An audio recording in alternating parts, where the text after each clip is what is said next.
और बढ़िया है, शुद्ध है। MDH मिर्ची, धनिया, हल्दी, असली मसाले सच सच। MDH।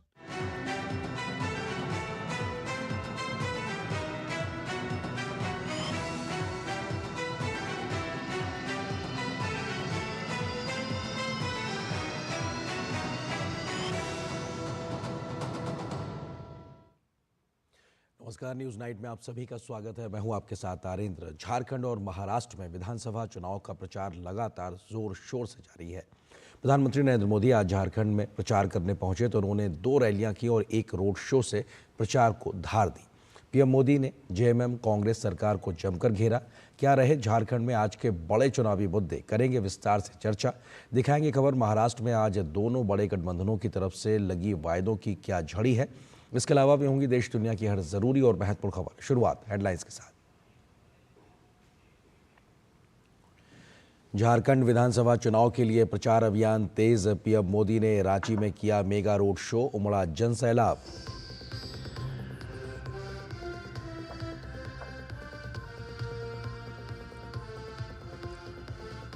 प्रधानमंत्री मोदी ने झारखंड के बोकारो और गुमला में विशाल जनसभा को किया संबोधित। भ्रष्टाचार पर प्रहार करते हुए जनता को एकजुट रहने का दिया संदेश।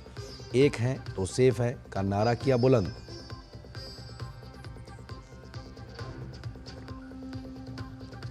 महाराष्ट्र चुनाव के लिए महायुति और महाविकास अघाड़ी ने झोंकी ताकत। अमित शाह ने अमरावती, बुल्ढाना और रावेर में की ताबड़तोड़ जनसभाएं। एमबीए पर लगाया तुष्टीकरण की राजनीति का आरोप। आदित्य ठाकरे ने बीजेपी पर साधा निशाना।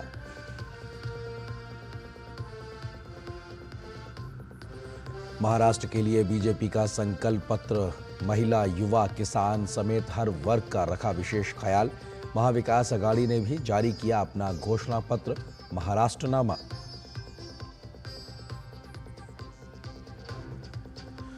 मैक्सिको में क्वेटारो शहर के एक बार में हमलावरों की अंधाधुंध फायरिंग, 10 लोगों की मौत, 10 अन्य घायल।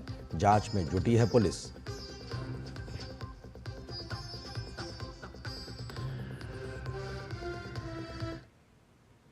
और पहले बात झारखंड की। झारखंड में पहले चरण का चुनाव 13 नवंबर को होना है, जिसके लिए कल शाम वहां पर प्रचार अभियान थम जाएगा। आज झारखंड में जमकर चुनाव प्रचार देखने को मिला। पीएम मोदी ने एनडीए की ओर से प्रचार की कमान संभाली और 2 बड़ी चुनावी रैलियों को आज संबोधित किया। पीएम मोदी ने जेएमएम कांग्रेस सरकार के भ्रष्टाचार पर जमकर प्रहार किया तो जनता का पैसा लूटने वालों का हिसाब करने की बात भी कही है। पीएम मोदी ने कांग्रेस को उसकी देश विरोधी नीतियों के लिए कटघरे में खड़ा किया है।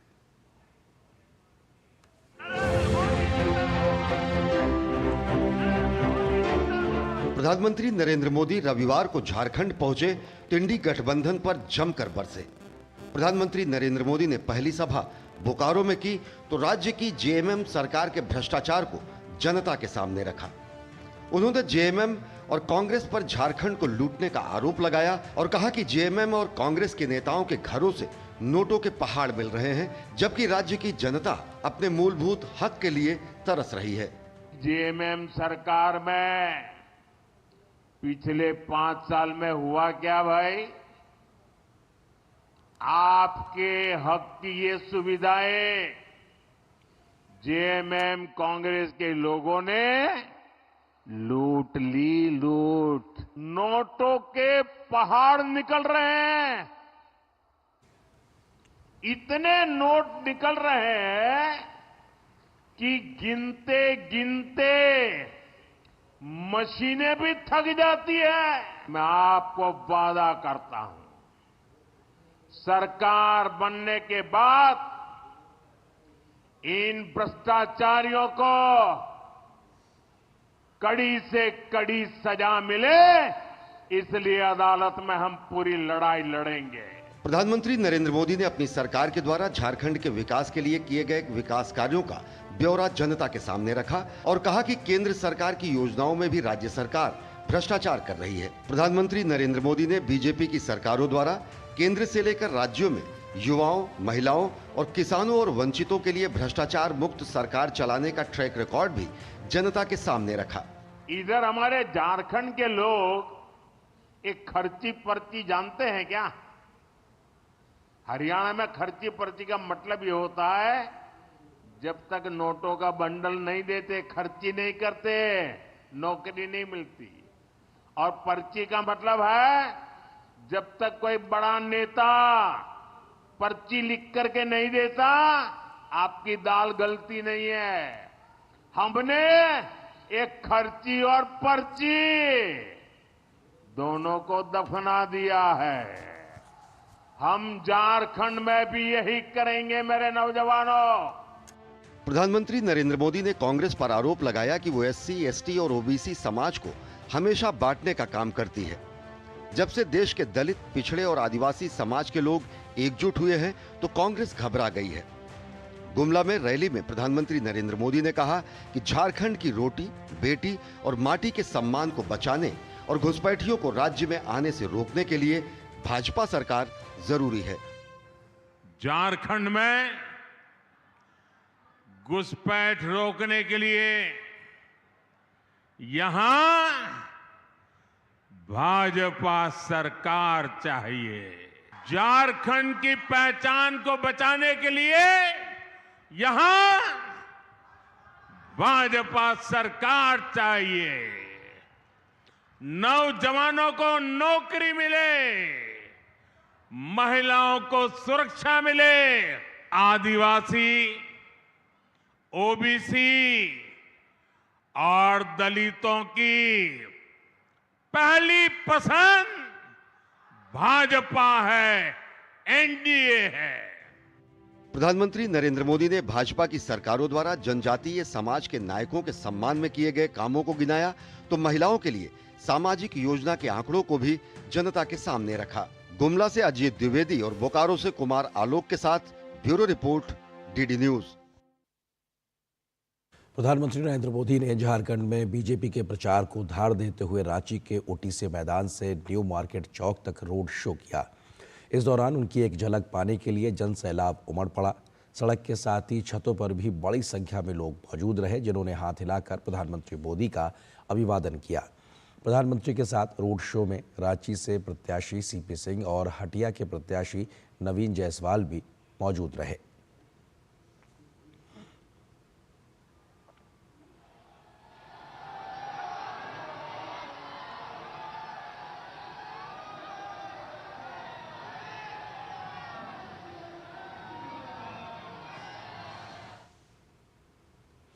झारखंड में पहले चरण में 43 विधानसभा सीटों पर 13 नवंबर को वोटिंग होगी, जिसके लिए सभी दल अपनी अपनी जोर आजमाइश में लगे हुए हैं।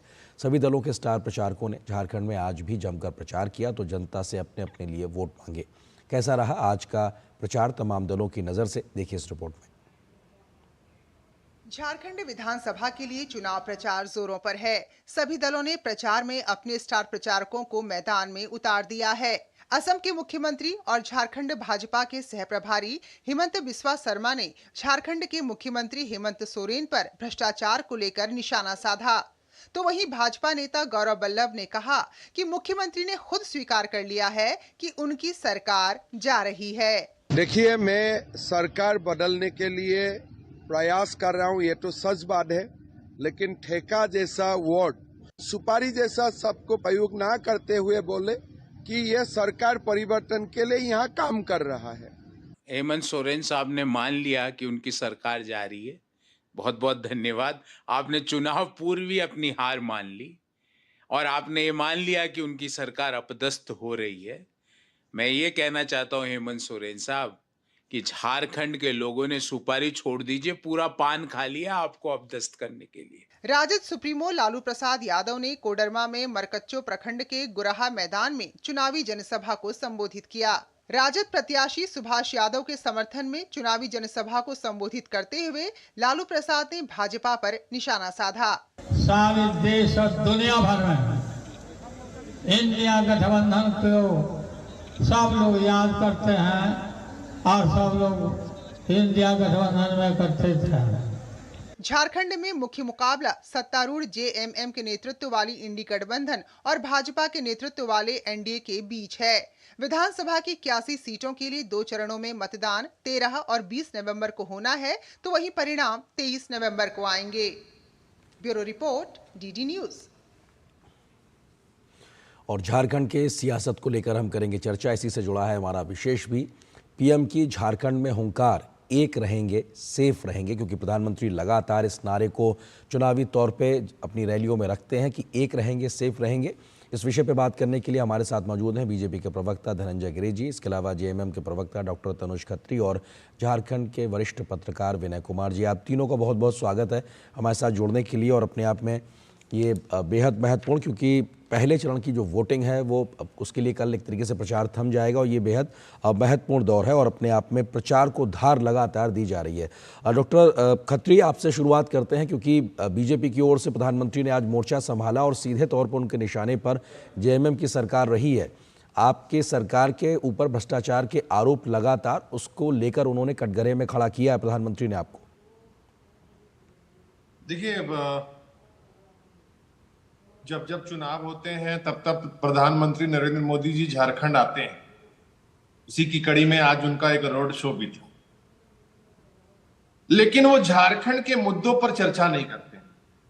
जो झारखंड के लोगों की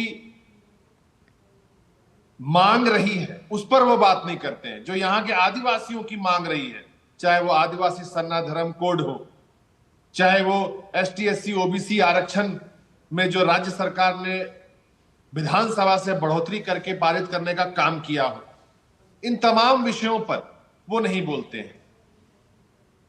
तो निश्चित रूप से ये देश के पहले प्रधानमंत्री हैं जो इतना प्रचार करते हैं चुनाव में। इसकी मूल वजह क्या है? इसकी मूल वजह यह है कि विशेष करके हमारे राज्य झारखंड में भारतीय जनता पार्टी के पास कोई स्थानीय नेता नहीं।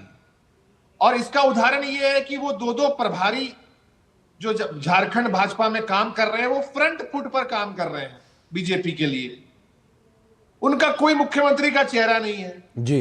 हेमंत सोरेन जी के मुकाबले कोई उम्मीदवार उनको नहीं मिल रहा था जी। अंतिम दिन उन्होंने उम्मीदवार की घोषणा की। तो कोई आ जाए, प्रधानमंत्री आ जाए, गृह मंत्री आ जाए, चुनाव है, जाहिर सी बात है आएंगे ही जी। लेकिन झारखंड ने पूरा मन बना लिया है कि पुनः दोबारा फिर से हेमंत सोरेन जी को मुख्यमंत्री बनाना है। ठीक है तनुज जी, लेकिन आपने मेरे सवाल का जवाब नहीं दिया कि जो आरोप लग रहे हैं भ्रष्टाचार के, उसको लेकर आपने नहीं कहा, हालांकि आपने अपनी राजनीतिक बात रखी। धनंजय गिरि जी हमारे साथ बीजेपी के प्रवक्ता मौजूद। धनंजय जी, जेएमएम का सीधे तौर पे कहना है कि प्रधानमंत्री या बीजेपी का जो तमाम प्रचार अभियान है उसमें आप लोग जो झारखंड के स्थानीय मसले और मुद्दे हैं उसकी बात नहीं कर रहे हैं, आप लोग अन्य बातें कर रहे हैं। अनिल जी, आज प्रधानमंत्री नरेंद्र मोदी की रैली में उमड़ा हुआ जैन सैलाब आज जेएमएम को इस बात का डर दिखा रहा है कि इनकी सरकार पहले हिल रही थी, अब जाने की गारंटी हो गई। दूसरी बात ये जो कह रहे थे नेतृत्व की, हमारे यहाँ एक लंबा चौड़ा नेतृत्व है, लाखों लक्षावधि कार्यकर्ता। भारतीय जनता पार्टी भारत की नहीं दुनिया का सबसे बड़ा राजनीतिक दल है, लेकिन अगर इनके यहाँ बात करें तो कौन है? पति पत्नी को छोड़ करके ये तो प्राइवेट लिमिटेड कंपनी की तरह है। कोई जेल जाएगा तो कोई बाहर चलाएगा, कोई बाहर चलाएगा तो कोई जेल जाएगा। हेमंत सोरेन ने जो झारखंड के संसाधनों का अंत किया है, और जिस तरह से आप देखेंगे संथाल परगना में 48% की आबादी आदिवासियों के 28% पर आ गई, 30 महिलाएं, 30 बच्चियों का बलात्कार और 33 कस्टोडियल डेथ हुआ है। जिस तरह से वहां की डेमोग्राफी बदल रही है, डेमोग्राफ है, यह डेमोक्रेसी के लिए खतरा है। वहां के जिस तरह से झारखंड के संसाधनों की जिस तरह से लूट की गई है, आपने देखा कांग्रेस के एमएलए के यहाँ जिस तरह से 400 करोड़ रुपए मिले, इनके एक मंत्री के संतरी के यहाँ इतना 40 करोड़ 50 करोड़ मिला। तो ये जो संसाधनों की लूट चल रही है, श्रद्धेय अटल बिहारी वाजपेयी जी ने झारखंड राज्य बनाया था ताकि आदिवासियों का विकास हो सके। हाँ, प्रधानमंत्री नरेंद्र मोदी की चर्चा कर रहे थे। हाँ, प्रधानमंत्री नरेंद्र मोदी ऐसे पहले प्रधानमंत्री हैं जो बिरसा मुंडा के गांव जाते हैं। आजादी की लड़ाई को लड़ने वाले आदिवासी नायक के गांव जाने वाला देश का पहला प्रधानमंत्री जो जाते हैं। आज हमने एक आदिवासी महिला को इस देश का राष्ट्रपति के तख्त पर बिठाते हैं।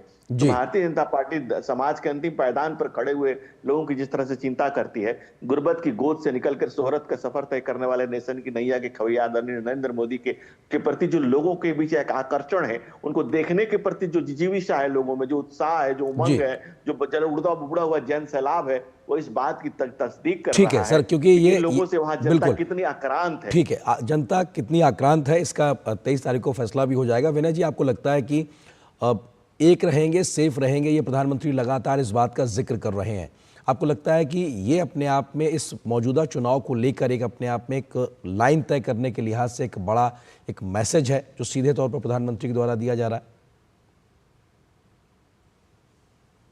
सेट कर दिया और इसी पर अब पूरा चुनाव का फोकस होगा, क्योंकि प्रधानमंत्री का मानना है कि आज आदिवासियों को बांटने की साजिश हो रही है, आज पिछड़ों को बांटने की साजिश हो रही है। जब पिछड़े अपने को एकजुट पाते हैं और जब से उन पिछड़ा अपनी शक्ति को पहचानने में सफल हुए हैं, तो 90 के बाद से कांग्रेस पार्टी कभी 250 का अंक नहीं लोकसभा में प्राप्त कर पाई। आज उन पिछड़े वर्ग को बांटने की साजिश हो रही, उन आदिवासियों को बांटने की साजिश हो रही। उन्होंने एक आरोप भी लगाया कि कांग्रेस पार्टी आदिवासियों का अपमान करती है, उनको द्रौपदी मुर्मू या चंपा सोरेन अच्छे नहीं लगते हैं। तो प्रधानमंत्री ने एक नैरेटिव सेट किया है कि भाई अगर एकजुट रहेंगे, अपनी ताकत को पहचानेंगे, शेड्यूल कास्ट अपनी ताकत को, शेड्यूल कास्ट में कई जातियां हैं, सारी जातियां एकजुट होकर अगर शेड्यूल कास्ट अपने हक के लिए लड़ाई लड़ेगी तब उसे सफलता मिलेगी। उनका कहने का तात्पर्य ये है कि अगर आप सब अपनी शक्ति को पहचानेंगे, आप एक रहेंगे, तो आपको प्राप्ति होगा, आप सफल होंगे, आपकी शक्ति की पहचान होगी और तब आपका सम्मान भी बढ़ेगा। बिल्कुल। तरुण जी, आपको लगता है कि प्रधानमंत्री या बीजेपी लगातार इस बात को लेकर मुखर है, आप और आपकी सहयोगी कांग्रेस को लेकर, कि साहब नोटों के पहाड़ मिले? आज भी इस बात का जिक्र लगातार झारखंड की रैलियों में सुनाई पड़ने को रहा है और ये तस्वीरें सबने देखी हैं। तो भ्रष्टाचार का जो ये मसला है, तो ये तो अपने आप में जेएमएम कांग्रेस की सरकार को बैकफुट पे ले ही जाता है। देखिए, झारखंड के लोगों को एक चीज क्लियर हो चुकी है, मैं आपके चैनल के माध्यम से आपको भी बता रहा हूं और बाकी लोग भी सुन रहे हैं, कि झारखंड के अंदर में एक आदिवासी मुख्यमंत्री को झूठे आरोपों में जिस प्रकार से इन्होंने जेल में बंद रखा, उसका नतीजा ये हुआ कि 5 की 5 आदिवासी आरक्षित सीटों पर भारतीय जनता पार्टी की सुपड़ा साफ हो गया। और ये जो चुनाव, झारखंड का जो चुनाव होने जा रहा है, इसमें भी इनकी स्थिति पता चल जाएगी। ये जितना आरोप लगा रहे हैं ना भ्रष्टाचार का, ये झारखंड आ रहे हैं और झारखंड के लोग चीख चीख करके ये कह रहे हैं कि तुमने हमारे बेटे को, तुमने हमारे भाई को, तुमने हमारे दादा को झूठे आरोपों में जेल में बंद किया। उसका जवाब देंगे झारखंड के लोग भारतीय जनता पार्टी को। यही नतीजा है कि इनके झारखंड की भाजपा के पास कोई स्थानीय नेता नहीं है जो सीधे मुकाबला कर पाए हेमंत सोरेन जी से। बाहर से तो लोग आएंगे, घूमेंगे, फिरेंगे, चले जाएंगे, लेकिन राज झारखंड की माटी का बेटा करेगा और उसका चयन चुनाव से पहले करने का काम किया झारखंड की जनता ने हेमंत सोरेन जी के रूप में। तरुण जी, लेकिन आप जो बात कह रहे हैं कि बाहर के लोग आएंगे, तो घुसपैठिए का मसला भी तो बड़ा गरमाया हुआ है और ये तो अपने आप में फैक्ट है कि जो जनजातीय समाज है उसकी आबादी कम हुई है और जो घुसपैठिए हैं उनकी संख्या बढ़ी है और धर्म विशेष के लोगों की संख्या में बढ़ोतरी हुई है। ये एक फैक्चुअल सच है, तो कम से कम इसको तो नकारा नहीं जा सकता ना। ये भी एक फैक्ट है कि पिछले दिनों, अभी 24 से 48 घंटे हो रहे हैं कि सुप्रीम कोर्ट ने, माननीय सुप्रीम कोर्ट ने केंद्र सरकार को नोटिस किया है घुसपैठ के मामले पर। हम लगातार कह रहे हैं कि यह घुसपैठ का मसला केंद्रीय गृह मंत्रालय का है, लेकिन भारतीय जनता पार्टी उस मसले को झारखंड की सरकार की गोद में डालना चाह रही है, नाकाम कोशिश कर रही है। झारखंड कोई इंटरनेशनल बॉर्डर से नहीं शेयर करता है बांग्लादेश से। ये आप तो सुप्रीम कोर्ट ने जब केंद्र को नोटिस किया कि आप स्थिति स्पष्ट करें, तो चीजें क्लियर हो चुकी हैं। इसलिए ये घुसपैठ के मुद्दे से बांटने और काटने पर आ रहे हैं। ठीक है, बांटने और काटने पे मैं आता हूं आपके पास में। धनंजय जी, जेएमएम के नेता इस बात को कह रहे हैं कि साहब, एक तो ये कि आपने आदिवासी के बेटे को जेल में जबरदस्ती डाला, जो कि मुख्यमंत्री हेमंत सोरेन, वो, और दूसरा ये कि साहब अगर घुसपैठ का मसला आप लोग उठा रहे हैं तो जिम्मेदार तो उसके लिए केंद्र सरकार है, बॉर्डर पे सुरक्षा नहीं दे पा रही है। धनंजय जी। अरेंद्र जी, 2 बातें हैं। पहले जो बोएगा वही पाएगा, तेरा की आगे आएगा। ये जेल बेल है क्या कुकर्म घोटालों का? अगर आपने अपने नाम से जमीन अलॉट कर ली और आपका नाम आ रहा है तमाम चीजों में, अगर आप कुर्सी पर बैठ करके अपने पावर का, अपने सत्ता का उपयोग करके आप संसाधनों की लूट मचाए हुए हैं, 400 करोड़ किसी विधायक के यहाँ मिल रहा है, 60 करोड़ किसी नौकर के चाकर के यहाँ मिल रहा है, पहाड़ों से जो निकला हुआ नोट का पहाड़ बनते जा रहा है, तो ये देश प्रदेश की जनता नहीं देख रही, आदिवासी नहीं देख रहे हैं। वहां जमाई टोला जो बनते जा रहा है, डेमोग्राफी बदलते जा रही है, डेमोग्राफ का रूप लेते जा रही है, वो हमारी जनता नहीं देख रही है। दूसरी बात जो आप कह रहे थे कि घुसपैठ का मसला, कुल्हाड़ी में लकड़ी का हिस्सा ना होता तो जंगल के कटने का किस्सा ना होता। अगर वहां लोकल सरकार, स्थानीय प्रशासन कह दे कि स्थानीय प्रशासन इनके बस की बात नहीं, चूंकि वैसे भी तो इनकी विदाई तय है, लेकिन इसका मतलब है कि वहां जो आधार कार्ड बन रहे हैं, पैन कार्ड बन रहे हैं, जो वोटर आई कार्ड बन रहे हैं, वो तमाम वही लोग मिलकर बना रहे हैं। क्योंकि सरकार की पैठ जब जनता में कम हो जाती है तो घुसपैठ के सहारे चलने लगती है, और ये सरकार घुसपैठियों के सहारे चलने वाली सरकार है। और घुसपैठियों का संरक्षण, संवर्धन और उनका पोषण करके ये आदिवासियों का शोषण कर रहे हैं और विक्टिम कार्ड खेल रहे हैं कि हम आदिवासियों के कल्याण के लिए किए जाने वाले कोई कार्य बताएं। आपके ऊपर जो संकट आया तो आपने अपनी पत्नी को आगे किया। आज 2 ही लोग दिखाई दे रहे हैं आपको, हेलीकॉप्टर से 2 ही लोग उतरते हैं, पत्नी और पति 2 ही लोग प्रचार में निकलते हैं। तो ये सब जनता देख रही है और पब्लिक है, ये पब्लिक सब जानती है, और ऐसी पब्लिक अपने समय पर माकूल जवाब देती है। इनको भी जवाब मिलेगा और जनता जवाब दे रही है। और आप देख लीजिए, अभी आपके स्क्रीन पे चल रहा है, प्रधानमंत्री की एक झलक पाने को जिस तरह से लोग उमड़े पड़े हुए हैं, जो जन सैलाब कह रहा है, वो अपनी उनकी व्यथा, उनकी कथा उनकी आंखों से व्यक्त हो रही है कि हमें बचाइए, हमें बचाइए, इस सरकार से बचाइए, इस जो सरकार आदिवासियों का शोषण कर रही है, आदिवासियों को कस्टोडियल डेथ हो रही है, महिलाओं का, बच्चियों का बलात्कार हो रहा है, 23 बच्चियों का तो बलात्कार के केसेस हैं, 33 कस्टोडियल डेथ है। तो ये जो घटनाएं तमाम तरह की झारखंड में संसाधनों की जो लूट मची हुई है और जिस तरह से बाहरी लोगों का हस्तक्षेप हो रहा है, ये लोकल प्रशासन उसमें मिला हुआ है, साना बसाना हैंड इन ग्लव्स है, आपस में मिलजुल करके इसको किया जा रहा है ताकि वोट बैंक को जिंदा रखा जा सके। ठीक है विनय जी, क्योंकि ये बहुत एक मसला है, जब लगातार झारखंड का विधानसभा चुनाव चल रहा है तो बीते 5 वर्षों में पेपर लीक का मसला हो या भर्ती माफिया का मामला हो, ये लगातार गर्माता रहा। हमने देखा कि कैसे भर्ती की प्रक्रिया के समय में अव्यवस्था के चलते युवाओं की जान भी चली गई जब भर्ती की प्रक्रिया चल रही थी। अव्यवस्था का वो आलम था। क्या ये एक बड़ा मसला है इस वक्त युवाओं के लिए, रोजगारी को लेकर, पेपर लीक को लेकर, भर्ती प्रक्रिया की अव्यवस्था को लेकर? विनय जी। नहीं, निश्चित रूप से, क्योंकि यहाँ बेरोजगारी एक बड़ी समस्या है और दूसरी समस्या पलायन है। इसके कारण लोग चले जाते हैं दूसरे राज्य में, रोजगार यहाँ उपलब्ध नहीं है। तो भर्ती की परीक्षा, जितनी भी परीक्षाएं आयोजित हो रही हैं या पिछले कुछ वर्षों में हुई, उसमें कहीं न कहीं कदाचार का बू आ रहा है, उसमें गड़बड़ी की शिकायत मिल रही। ऐसे में प्रधानमंत्री ने आश्वस्त किया कि अब जो हमारी सरकार बनेगी, जो डबल इंजन की सरकार बनेगी, तो उसमें न तो खर्ची लगेगा न पर्ची लगेगा। मैंने ये उनका कहने का मतलब, न तो पैसा लगेगा और न तो किसी की पैरवी चलेगी। 5 लाख लोगों को हम रोजगार देंगे। तो एक बड़ा मुद्दा है, यहाँ के नौजवानों को रोजगार मिले, यहाँ के प्रतिभाशाली नौजवान जो सही मायने में हकदार है, जिनको नौकरी मिलनी चाहिए। क्योंकि जब फेयर एंड फ्री नहीं होगा एग्जाम, तो कैसे आपको रोजगार मिलेगा, कैसे आप मेरिटोरियस स्टूडेंट उसमें compete करेंगे। इसलिए ये एक बड़ा मुद्दा है। और आज जब रांची में जो प्रधानमंत्री का रोड शो था, दोनों तरफ उनको देखने के लिए बड़ी भारी संख्या में लोग इकट्ठे थे और पूरे जब उनका रोड शो के दौरान मोदी मोदी लोग चिल्ला रहे थे उनकी एक झलक पाने के लिए। तो मोदी की लोकप्रियता का भी इससे एहसास पता चलता है कि मोदी आज भी लोकप्रिय हैं। बिल्कुल तरुण जी, क्योंकि भर्ती हो, पेपर घोटाला हो, पेपर लीक हो, इसको लेकर लगातार बीजेपी हमलावर है और आज भी प्रधानमंत्री की रैलियों में इस बात का जिक्र हुआ। वो कहते हैं कि साहब, जैसे हरियाणा में बंद कर दिया गया पर्ची खर्ची का पूरा जो एक मामला था, वैसे ही झारखंड में करेंगे आके। और ये एक ऐसा मसला रहा है कि 5 साल में आपने 5 लाख प्रति साल का हिसाब का पिछली बार वायदा किया था और कुछ हज़ार नौकरियां भी नहीं हो पाई हैं। तो कम से कम ये मसले पे तो युवा आपके इस ट्रैक रिकॉर्ड को देख ही रहे हैं। देखिए, जब भारतीय जनता पार्टी के लोग नियुक्तियों की बात करते हैं, नौकरियों की बात करते हैं, तो ये हास्यास्पद लगता है। 2 करोड़ नौकरियों का वादा करने वाले लोग पकौड़े तलने पर आ गए। नीट की परीक्षा का पेपर लीक हुआ देश में, एनटीए नेट की परीक्षा का पेपर लीक हुआ। मतलब एक तरफ आप फर्जी डॉक्टर बना रहे थे और दूसरी तरफ फर्जी प्रोफेसर बना रहे की योजना बना रहे थे। सीबीआई जांच से साफ इनकार कर दिया केंद्रीय मंत्री ने। मोदी जी ने एक शब्द नहीं कहा।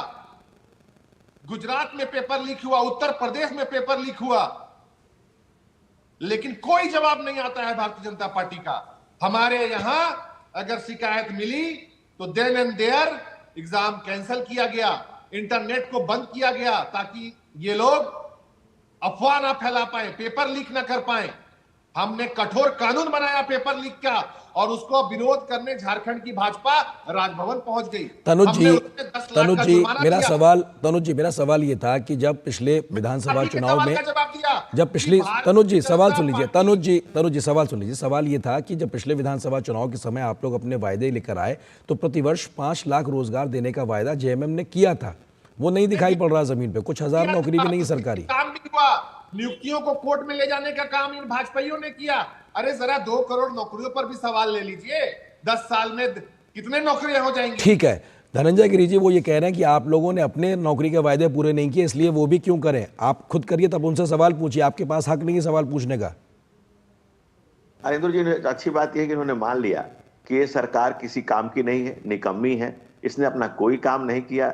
ये पूरे देश का ट्रेवल करा सकते हैं। झारखंड के बारे में इनके पास बोलने के लिए न कुछ बचा है, क्योंकि झारखंड इनके बेआबरू हो गए हैं, सारी चीजें इनकी खुल गई हैं, सारे कलई इनकी खुलती जा रही है। और रही बात, हम लोगों ने रोजगार के अवसर क्रिएट किए। आज भारत की इकोनॉमी 16 लाख करोड़ की अर्थव्यवस्था 48 लाख करोड़ की है। जिस समय 35 करोड़ लोगों के बैंक अकाउंट्स होते थे, आज 235 करोड़ बैंक अकाउंट है।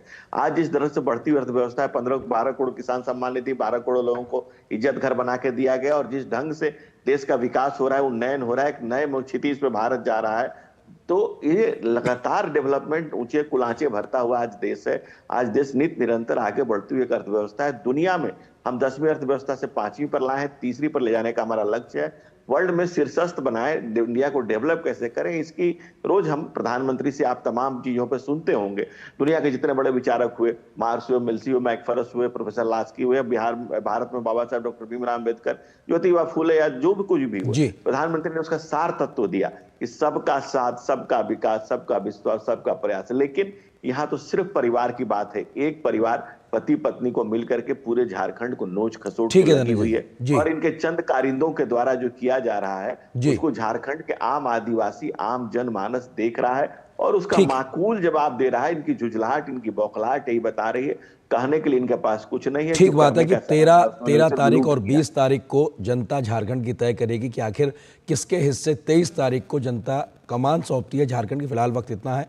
आप तीनों मेहमानों का बहुत शुक्रिया हमारे साथ जुड़ने के लिए, इस विषय पे विस्तार से बात करने के लिए। तो निश्चित तौर से ये बेहद महत्वपूर्ण है, और ये इस बात पे नज़र भी रहेगी कि आखिर किस तरीके से झारखंड में नई सरकार किसके हिस्से आती है। फिलहाल एक छोटे से ब्रेक के लिए रुकेंगे, लेकिन ब्रेक के उस बार आपको बताएंगे कि महाराष्ट्र में किसके वायदों पर जनता अब करेगी भरोसा, क्योंकि आज वायदों का पिटारा खुला है दोनों ही गठबंधनों की ओर से। इस खबर पर होगी नजर। फिलहाल एक छोटे से ब्रेक के लिए रुकते हैं।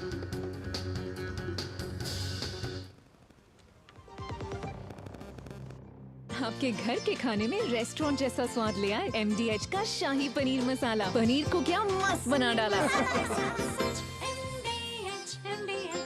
डॉक्टर दादू, ये प्रीमियम क्या होता है? बेटा प्रीमियम मतलब समझ लो पेट्रोल। जब तक कार में पेट्रोल है तब तक कार चलेगी, पेट्रोल खत्म कार स्टॉप। पर पापा, इस बार पेट्रोल खत्म होने पर भी कार चलती रहेगी। वो कैसे?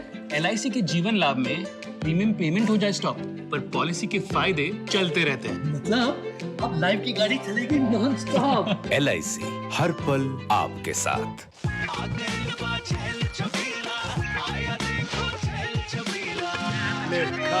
अच्छा भैया, मेरी गाय को भी अपने हाथों से चारा खिला दो। अरे खिलाई देते हैं। हमारी गाय भैया। क्या हो गया, पूरा का पूरा गांव यहाँ आ गया। अच्छा भैया, इसी हाथ से चारा खिलाते हो, तभी तो आपके गाय भैंसों की ब्याज सबसे ज्यादा है। अरे पगले, ये चमत्कार इस हाथ का नहीं, हाथ में जो कपिला पशु आहार है उसका है, जो पशुओं की सेहत अच्छी रखता है और ब्याज भी बढ़ाता है। ले जाओ।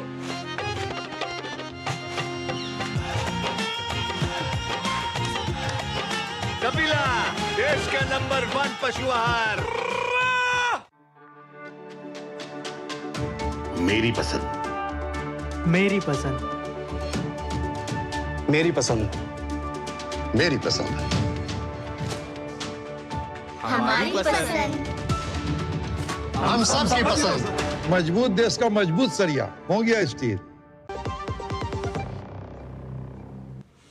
ब्रेक के बाद कुछ और सियासी खबरें। महाराष्ट्र विधानसभा चुनाव में आज वायदों का दिन रहा। भाजपा ने अपना संकल्प पत्र जारी किया तो महाविकास अघाड़ी ने भी अपना घोषणा पत्र जारी कर दिया।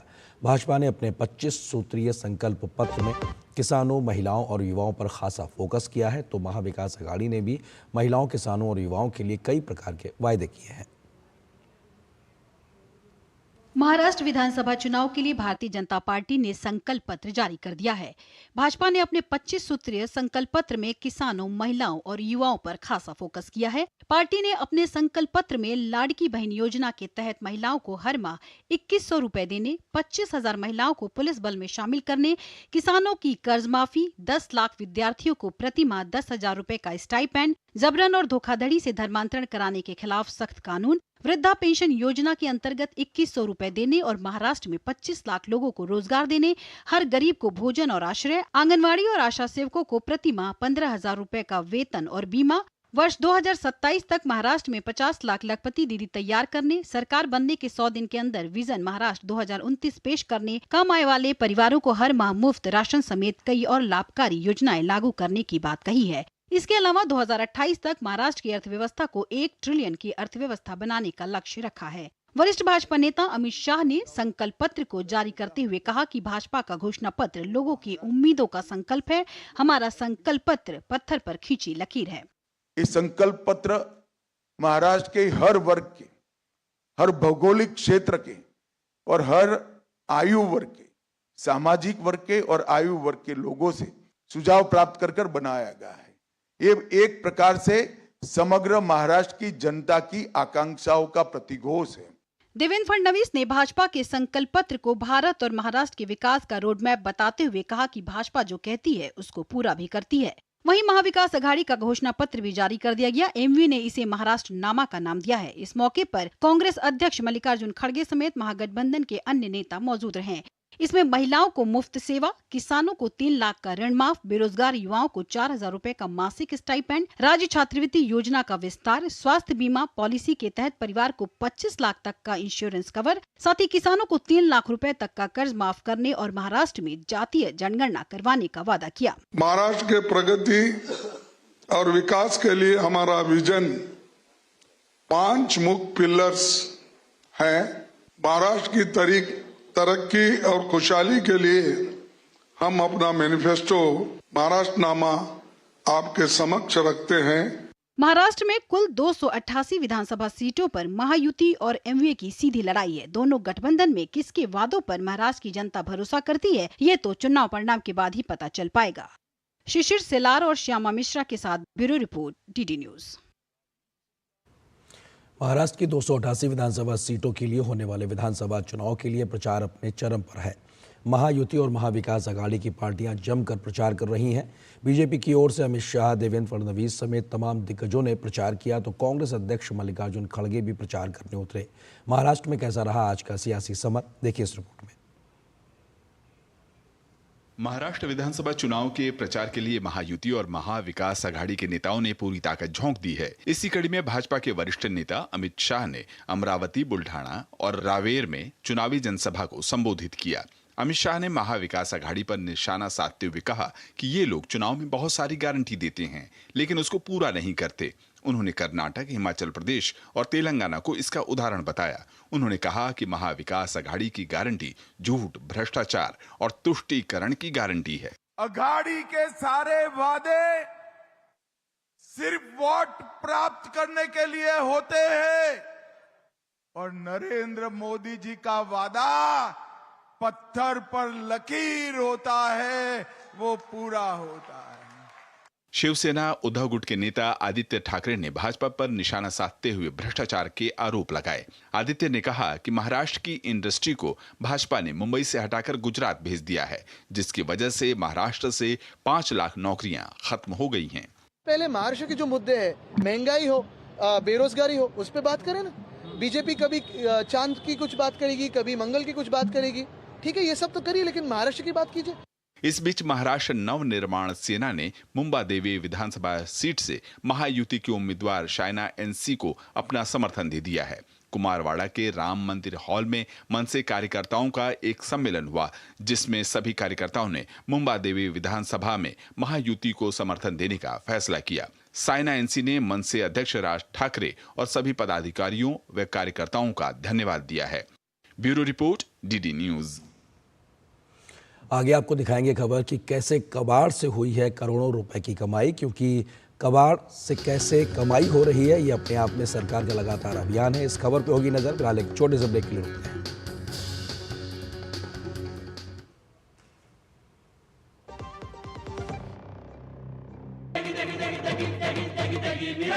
MDH की देगी मिर्च, देगी मिर्च का तड़का, अंग अंग फड़का। MDH की देगी मिर्च।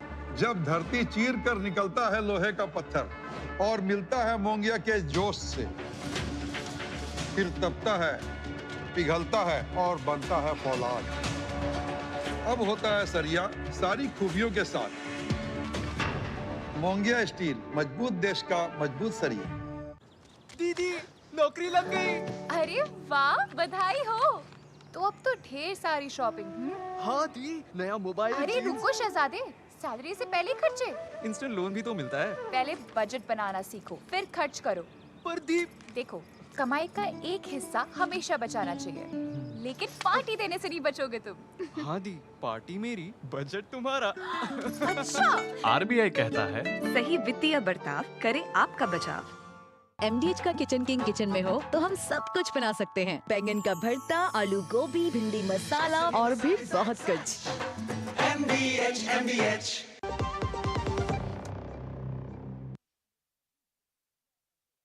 हमने जिन बड़ी खबरों को देखा उसका जिक्र कर लेते हैं। हमने देखा कि कैसे खर्ची और पर्ची पर प्रधानमंत्री का प्रहार हमको देखने को मिला। इसके अलावा झारखंड से महाराष्ट्र तक ताबड़तोड़ प्रचार रैलियां देखिए, उसकी खबर भी हमने आपको दिखाई। इसके अलावा महाराष्ट्र में किसके वायदे पर जनता करेगी भरोसा, क्योंकि आज वायदों का पिटारा खुला है महाराष्ट्र के चुनावी मैदान में। तो इन खबरों को हमने देखा। आगे कुछ और महत्वपूर्ण खबरें भी आपको दिखाते हैं। जम्मू कश्मीर के किश्तवाड़ में चल रहे आतंक विरोधी अभियान में भारतीय सेना के एक अधिकारी शहीद हो गए हैं। शहीद सूबेदार राकेश कुमार 9 नवंबर को किश्तवाड़ में शुरू किए गए एक आतंक विरोधी ऑपरेशन का हिस्सा थे। आतंकवादियों के छिपे होने के इनपुट के आधार पर यह ऑपरेशन चलाया जा रहा है। यह आतंकियों का वही ग्रुप है जिसने 2 दिन पहले किश्तवाड़ में 2 निर्दोष ग्रामीणों का अपहरण कर उनकी हत्या कर दी थी।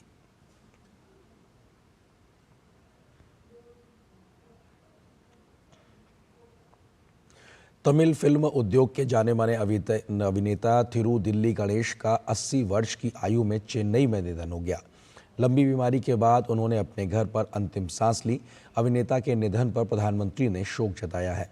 प्रधानमंत्री ने सोशल मीडिया प्लेटफॉर्म एक्स पर लिखा है कि दिग्गज फिल्मी हस्ती थिरुदिल्ली गणेश जी के निधन से बहुत दुखी हूँ। उन्हें शानदार अभिनय का वरदान प्राप्त था। उन्हें हर भूमिका में गहराई लाने और विभिन्न पीढ़ियों के दर्शकों से जुड़ने की उनकी क्षमता के लिए हमेशा याद किया जाएगा। उन्हें थिएटर का भी बहुत शौक था। उनके परिवार और प्रशंसकों के प्रति मेरी संवेदना है। ओम शांति।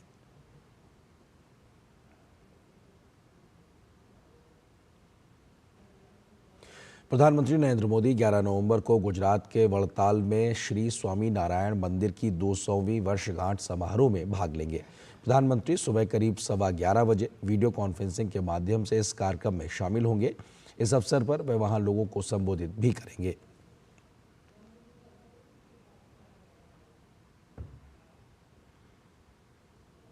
और यहां पर एक और छोटे से ब्रेक के लिए रुकते हैं।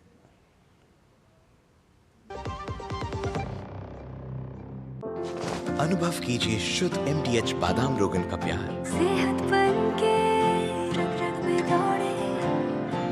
त्वचा में समाये, हाइड्रेट करे, हर उम्र की त्वचा का पोषण करे। You deserve the purity. MDH बादाम रोगन, नेचुरल, टेंडर, प्योर। चमके चमके। मेरी पसंद। मेरी पसंद। मेरी पसंद। मेरी पसंद। हमारी पसंद। हम सबकी पसंद। मजबूत देश का मजबूत सरिया, मोंगिया स्टील। विशेष स्वच्छता अभियान के दौरान कबाड़ निस्तारण से 2364 करोड़ रुपए के राजस्व मिलने को प्रधानमंत्री ने सराहनीय कदम बताया है। प्रधानमंत्री ने अपने सोशल मीडिया प्लेटफॉर्म एक्स पर केंद्रीय कार्मिक राज्य मंत्री जितेंद्र सिंह का पोस्ट साझा करते हुए कहा कि प्रशंसनीय, कुशल प्रबंधन और सक्रिय कार्रवाई पर ध्यान केंद्रित करने से इस प्रयास के अच्छे परिणाम मिले हैं। ये दर्शाता है कि कैसे सामूहिक प्रयासों से स्वच्छता और आर्थिक विवेक दोनों को बढ़ावा देकर स्थायी परिणाम प्राप्त हो सकते हैं। दरअसल केंद्रीय कार्मिक राज्य मंत्री डॉक्टर जितेंद्र सिंह ने बताया है कि सरकार द्वारा 2021 से 2024 के दौरान चलाए गए विशेष अभियानों में कबाड़ के निस्तारण से 2,364 करोड़ रुपए का राजस्व प्राप्त हुआ है। उन्होंने कहा कि विशेष अभियान 4.0 भारत का अपनी तरह का सबसे बड़ा अभियान है।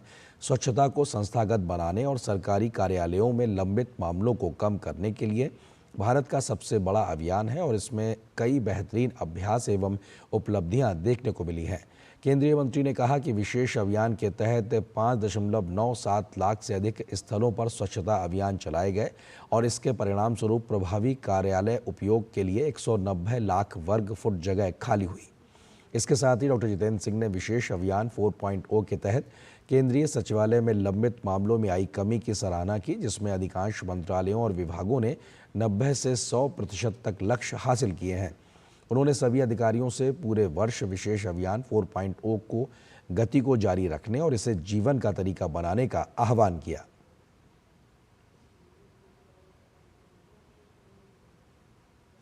भारतीय स्टील निर्यात में शानदार उछाल आया है। अक्टूबर में सितंबर के मुकाबले 11% की वृद्धि देखने को मिली है, जो स्टील निर्माण के सेक्टर के बेहतर प्रदर्शन को दिखाता है। इस्पात मंत्रालय द्वारा जारी रिपोर्ट के अनुसार अक्टूबर में भारत ने 4.4 मिलियन टन स्टील का निर्यात किया है, जो कि सितंबर में 4 मिलियन टन था। इस वित्त वर्ष में भारत का स्टील उत्पादन 8% की वार्षिक वृद्धि के साथ 152 मिलियन टन तक पहुंचने की उम्मीद जताई गई है। विशेषज्ञ बताते हैं कि बढ़ते शहरीकरण और निर्माण गतिविधियों में वृद्धि से भी स्टील उत्पादों की मांग बढ़ी है।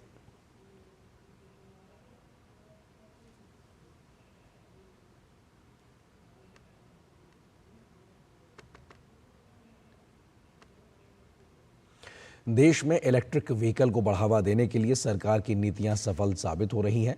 पर्यावरण अनुकूल इलेक्ट्रिक व्हीकल के जरिए प्रदूषण को कम करने में भी मदद मिलेगी। सरकार की इस पहल का उद्देश्य स्वच्छ और बिजली चालित परिवहन की ओर भारत की यात्रा को और ज्यादा गति देना है।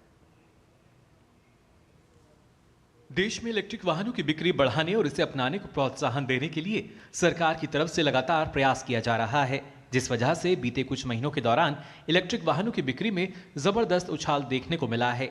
ईवी के जरिए कैसे बेहतर सड़क, हवा और बेहतर पर्यावरण का निर्माण किया जा सकता है, इसी को लेकर एक कार्यक्रम का आयोजन किया गया, जिसमें केंद्रीय मंत्री मनोहर लाल ने इलेक्ट्रिक वाहनों की रैली को हरी झंडी दिखाकर रवाना किया और कहा कि सरकार की इस पहल का उद्देश्य स्वच्छ और बिजली चलित परिवहन की ओर भारत की यात्रा को गति देना है। ऐसा मैं कहूँगा कि नोबल कॉज के लिए जो ईवी सर्विसेज नाते से कार्यक्रम ब्रीद नाम से शुरू किया गया है, इसका बहुत लाभ खास करके दिल्ली जैसे शहर में इसकी बड़ी आवश्यकता थी और इसको सबसे पहले चरण में हम जितने सरकारी व्हीकल्स हैं, अफसरों की गाड़ियां हैं, हमारे कर्मचारियों के जो वाहन हैं और भी जो उपयोग आने वाले वाहन हैं, उनको सबको ईवी सर्विसेज पर लाएंगे ताकि प्रदूषण में कमी लाई जा सके। केंद्र सरकार की इलेक्ट्रिक मोबिलिटी प्रमोशन स्कीम यानी EMPS और PM E-ड्राइव योजनाओं जैसी पहलों के माध्यम से इस वित्त वर्ष यानी 2024 और 25 में इलेक्ट्रिक टू व्हीलर्स की बिक्री बढ़कर 5,71,411 यूनिट हो गई है। इस दौरान ई-रिक्शा और ई-कार समेत इलेक्ट्रिक थ्री व्हीलर्स की बिक्री 1164 यूनिट तक पहुंच गई है, जबकि L5 कैटेगरी में इलेक्ट्रिक थ्री व्हीलर्स की बिक्री 71,501 यूनिट तक पहुंच गई है। आने वाले समय में योजनाओं के चलते इलेक्ट्रिक वाहनों की बिक्री में और भी इजाफा होने की उम्मीद है। केंद्र सरकार के जितने भी स्कीम्स हैं वो पब्लिक ट्रांसपोर्ट सिस्टम्स को सपोर्ट कर रही हैं, इसलिए PM E-बस सेवा, payment security mechanism, national electric bus programme, PM E-ड्राइव, PLI स्कीम, तमाम तरह के सबों का प्रेशर यही है कि धीरे धीरे लोग जो हैं उस ओर पब्लिक ट्रांसपोर्ट की ओर बढ़े। कार्यक्रम के दौरान केंद्रीय मंत्री मनोहर लाल ने इलेक्ट्रिक ट्रैक्टर को भी चलाकर देखा। इलेक्ट्रिक वाहन जहां पर्यावरण अनुकूल हैं, वहीं इनके जरिए प्रदूषण को कम करने में भी इनकी भूमिका कारगर साबित हो सकती है। उम्मीद है कि आने वाले समय में इको फ्रेंडली इलेक्ट्रिक वाहन हर तरीके से हर किसी की उम्मीदों पर खरे उतरते नजर आएंगे और भारत अपने इलेक्ट्रिक वाहनों के बाजार को बढ़ाते हुए नजर आएगा। Mukul Sharma, DD news, Delhi. और यहाँ पर एक और छोटे से ब्रेक के लिए रुकते हैं। अब आया असली स्वाद। अब आया स्वाद। जब स्वाद के पड़े हो लाले तो MDH का चंकी चाट मसाला डालें। MDH का चंकी चाट मसाला। MDH। यार Ajay, look at your dad. हम इस उम्र में ऐसे रहेंगे क्या? बिल्कुल रहेंगे, अगर पापा जैसी सही प्लानिंग की तो। जैसे कि? मेरे पापा ने इन्वेस्ट किया LIC के जीवन अक्षय में, जो दे रहा है इमीडिएट और guaranteed annuity at regular intervals, जिंदगी भर के लिए। वाह, पर हमें तो इस एज तक वेट करना पड़ेगा ना? बिल्कुल नहीं, हमने तो अभी इन्वेस्ट किया है LIC के न्यू जीवन शांति में, जो हमें देगा डिफर्ड एन्युटी, मतलब कुछ साल बाद से regular income. I see। LIC के एन्युटी प्लान्स दे एन्युटी ऑप्शंस और नियमित इनकम पाने में फ्लेक्सिबिलिटी भी। LIC, हर पल आपके साथ। एक ऐसा तबका जो रिटायरमेंट के बारे में आज भी बिल्कुल नहीं सोचता, वो है औरतें। औरतें कमा के भी वल्नरेबल हैं। सो NPS एक इक्वालिटी ला रहा है, हम सब एक बराबर प्लेटफॉर्म पे हैं। अपने बेहतर कल को सुनिश्चित करने के लिए NPS जरूरी है। नई दिल्ली के विज्ञान भवन में आयोजित Maharaja Agrasen technical education society के रजत जयंती समारोह के समापन सत्र में उपराष्ट्रपति जगदीप धनखड़ शामिल हुए और युवाओं को उन्होंने मार्गदर्शन किया। नई दिल्ली के विज्ञान भवन में Maharaja Agrasen technical education society के रजत जयंती समारोह के समापन सत्र का आयोजन हुआ। उपराष्ट्रपति जगदीप धनखड़ ने कार्यक्रम का विधिवत उद्घाटन किया और विद्यार्थियों का मार्गदर्शन किया। उन्होंने कहा कि भारत के संस्थान कैसे विश्व के टॉप रैंकिंग वाले संस्थान बन सकते हैं, इस पर विचार करना चाहिए। शोध और अनुसंधान को बढ़ावा देने में उद्योग समूह को वित्तीय मदद करनी चाहिए। ब्लू इकोनॉमी, स्पेस इकोनॉमी जैसे कई विकल्प हैं जिनमें युवा अपना भविष्य संवार सकते हैं। You are in a Bharat that is performing admirably in sea, on land, in sky and in space. You have blue economy in sea. It offers you vistas of opportunities. Same about space economy. We are amongst few nations to focus on that. But it can fructify only with sharpened, skilled human resource. Maharaja Agrasen technical education society एक स्वयंसेवी संस्था है जो शिक्षा और स्वास्थ्य के क्षेत्र में अग्रणी भूमिका निभा रही है। मेट्स के संस्थापक अध्यक्ष डॉक्टर नंदकिशोर गर्ग ने कहा कि संस्थान का लक्ष्य प्रधानमंत्री के संकल्प को सिद्ध करने के लिए परमार्थ भावना से काम करना है। कार्यक्रम में मुख्य अतिथि IP विश्वविद्यालय के कुलपति डॉक्टर महेश वर्मा ने भी संस्थान के योगदान को सराहा। भारत के प्रधानमंत्री की सोच है कि 70 साल से ऊपर के नागरिकों को स्वास्थ्य सेवाएं सुलभ हों, पूरे ढंग से हों। उसके लिए हम एक 200 बेड का हॉस्पिटल, जिसमें 100 बेड हम रिजर्व करेंगे। प्रधानमंत्री की इच्छा है 75,000 नई मेडिकल सीटें जोड़ने की, उसमें 150 सीटें का योगदान हमारी ये संस्था भी करेगी। विकसित हो रही टेक्नोलॉजी और एजुकेशन हमारे सामने बहुत सारे अवसर भी लेके आती है और साथ ही साथ बहुत सी चुनौतियां भी प्रस्तुत करती हैं। तो हमें सबको इस परिवर्तन को अपनाना जारी रखना है और हम सुनिश्चित करें कि हम अपने छात्रों को बदलती दुनिया में आगे बढ़ने के लिए आवश्यक कौशल और ज्ञान प्रदान करते रहेंगे। उपराष्ट्रपति ने युवाओं से स्वदेशी का मूल मंत्र अपनाने और सामाजिक समरसता बनाए रखने का आह्वान किया। उन्होंने कहा कि भारत जल्द ही दुनिया की तीसरी सबसे बड़ी अर्थव्यवस्था बनेगा और इसमें युवाओं की महत्वपूर्ण भूमिका होने वाली है। Doctor Chandrashekhar, DD news. विदेश मंत्री S जयशंकर ने आर्टिफिशियल इंटेलिजेंस और भारत के उत्पादन क्षमता पर जोर दिया है। विदेश मंत्री एक निजी कार्यक्रम में पहुंचे थे जहां उन्होंने कहा कि भारत के पास औद्योगिक उत्पादन को बढ़ावा देने का और लॉजिस्टिक्स, बुनियादी ढांचे और कारोबारी माहौल को विकसित करने का मौका है। As we enter the era of AI, who captures, processes and deploys your data is of utmost importance. Data privacy and cybersecurity are consequently paralleling reliable supply chains as a global priority. that manufacturing and data are also more deeply fused is yet another reality to be taken into account. India has an opportunity to board the manufacturing bus that we missed to some extent in the past. It is incumbent on us to develop the logistics, the infrastructure, and the business environment to promote greater industrial production. Side by side, we also need the requisite human resources to make this globally viable. These goals have been at the forefront of our national efforts in recent times. विदेश मंत्री S Jaishankar ने कहा कि आज दुनिया भारत के विकास यात्रा की सराहना कर रही है। उसका कारण भारत में तेजी से हो रहे विकास कार्यों जैसे 75 नए हवाई अड्डे, 16 महानगरों में मेट्रो, चौड़े और लंबे राष्ट्रीय राजमार्ग या फिर प्रतिभाशाली युवा है। The world is today increasingly appreciating the India story. We may experience it on a daily basis. So it is important to understand what is it that they see has now become different. Obviously, there's no single answer. It could be one of the 75 new airports, the 16 new metros, the broader and longer national highways, the better quality railway journeys, or perhaps bright young people like many of you.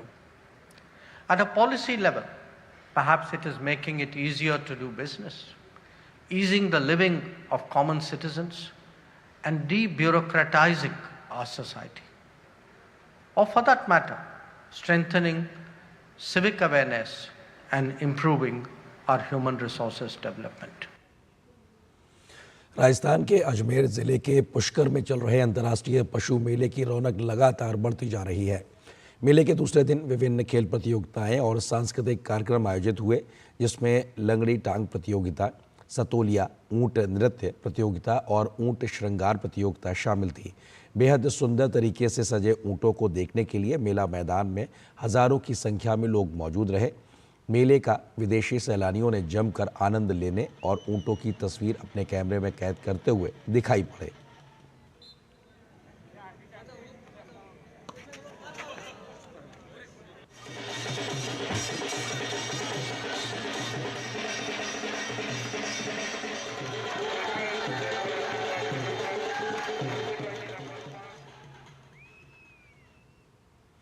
Delhi Hindu Sikh global forum ने Canada में हुए मंदिर में हिंसा को लेकर Canada के दूतावास के सामने दिल्ली में विरोध प्रदर्शन किया और कनाडा के राजदूत को एक ज्ञापन भी सौंपा, जिसमें घटना की तुरंत जांच और अपराधियों के खिलाफ त्वरित कार्रवाई की मांग की गई है।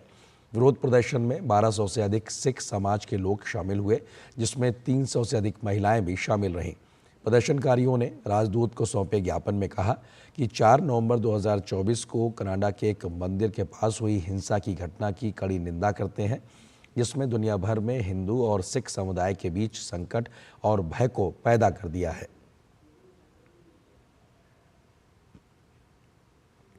मैक्सिको के क्वेरेटारो शहर के एक बार में हुई अंधाधुंध फायरिंग में 10 लोगों के मारे जाने की खबर है।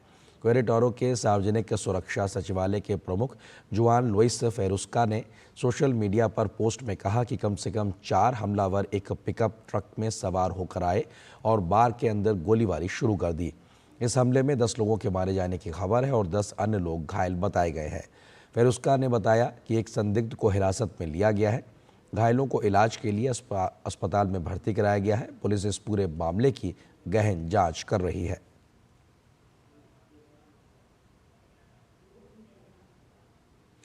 और नजर डालते हैं कुछ और महत्वपूर्ण खबरों पर फटाफट अंदाज में। उपराष्ट्रपति जगदीप धनखड़ नई दिल्ली के विज्ञान भवन में आयोजित Maharaja Agrasen technical education society के रजत जयंती समारोह कार्यक्रम में शामिल हुए। सूचना और प्रसारण राज्य मंत्री डॉक्टर एल मुरुगन ने गोवा में आयोजित होने वाले 55वें फेस्टिवल के बारे में कहा कि गोवा फिल्म फेस्टिवल फिल्म निर्माताओं और फिल्म उद्योग के पेशेवरों के आपस में जुड़ने, सहयोग करने और अपनी कला प्रदर्शित करने के लिए व्यापक मंच प्रदान करेगा। जम्मू कश्मीर में संस्कृत भाषा का प्रचार प्रसार करने के लिए निरंतर प्रयास किए जा रहे हैं। इसी कड़ी में जम्मू कश्मीर के गवर्नर मनोज सिन्हा ने राजभवन में श्री कैलख ज्योतिष एवं वैदिक संस्थान ट्रस्ट की दूसरी मोबाइल संस्कृत गुरुकुल वैन को हरी झंडी दिखाई। केरल के वायनाड लोकसभा सीट के उपचुनाव के लिए कांग्रेस उम्मीदवार प्रियंका गांधी वाड्रा ने वायनाड लोकसभा उपचुनाव से पहले कंबालक्कड़ कलपेट्टा में चुनाव अभियान चलाया। प्रियंका गांधी वाड्रा ने कहा उन्हें विकास के मुद्दों पर बात करनी चाहिए। कांग्रेस के वरिष्ठ नेता 5 बार के विधायक चौधरी मतीन अहमद आप के राष्ट्रीय संयोजक अरविंद केजरीवाल की मौजूदगी में आम आदमी पार्टी में शामिल हो गए। भारतीय नौसेना की 2 महिला अधिकारी नाविका सागर परिक्रमा अभियान 2 के तहत नौकायन पोत तारिणी पर दुनिया का चक्कर लगाने के लिए निकली हैं। अपनी इस समुद्री यात्रा के दौरान पहले पड़ाव ऑस्ट्रेलिया के फ्रीमेंटल बंदरगाह पर पहुंची। केरल ने अपने सी प्लेन पर्यटन के सपने को साकार करने की दिशा में एक महत्वपूर्ण कदम उठाया है। इसी दिशा में परीक्षण के दौरान एक ट्रायल प्लेन को कोच्चि के बोलगट्टी बैक वाटर में उतारा गया। ये सी प्लेन राज्य के शानदार जलमार्गों को आसमान से जोड़ने का काम करेगा। काजीरंगा नेशनल पार्क के 2 महावतों को पहली बार अंतर्राष्ट्रीय यात्रा के लिए चयनित किया गया है। उन्हें थाईलैंड के लंपांग स्थित नेशनल एलिफेंट इंस्टीट्यूट में 6 से 8 नवंबर 2024 तक आयोजित जेंटल ट्रेनिंग वर्कशॉप में भाग लेने का अवसर मिला। तो न्यूज़ नाइट में फिलहाल बस इतना ही। नमस्कार।